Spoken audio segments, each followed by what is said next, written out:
إلا لا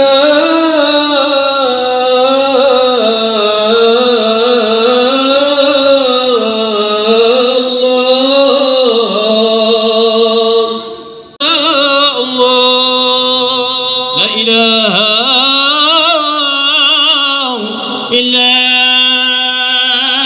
ما ينضم الله أطفال رجال الله لزركم ما ينضم أطفال رجال الله من مدة والإنسان على دار سيادي قالوا لي في مدى سيدي منير ولي أشرف المرسلين.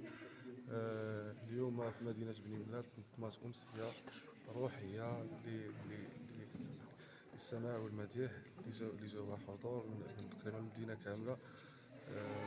انتعشت فيها الأرواح ونشطوا فيها الناس باش تشعروا بالروحانية ديال هذا الشهر الكريم.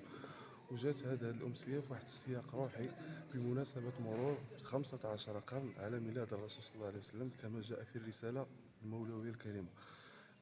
وبهذه المناسبة نشكر جميع المتدخلين اللي نجحوا هذا العرس وهذا الحفل هذا اللي صراحة المدينة ديال بني ملال متعطشة لهذا النوع ديال الفن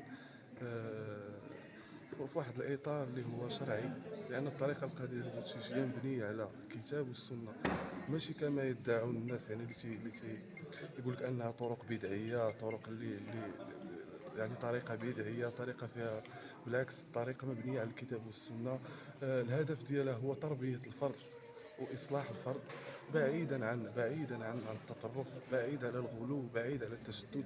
الدين السمح، دين الوسطية والاعتدال، وما أرسلناك إلا رحمة للعالمين. هذه هي الرسالة ديال الطريقة القادرية البوتشيشية.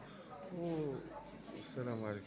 وتوجيه مباركين من شيخنا شيخ طريقة القادرية البوتشيشية فضيلة الدكتور مولاي منير القادري بوتشيش، وامتثالا لأوامر صاحب الجلالة الملك محمد السادس نصره الله وأيده، داعية للاحتفال بمرور 15 قرنا على ميلاد النبي الأكرم صلى الله عليه وسلم. أحيت الطريقة القادرية البوتشيشية فرع بني ملال، فرع مدينة بني ملال، أمسية روحية محبة وفرحا برسول الله صلى الله عليه وسلم.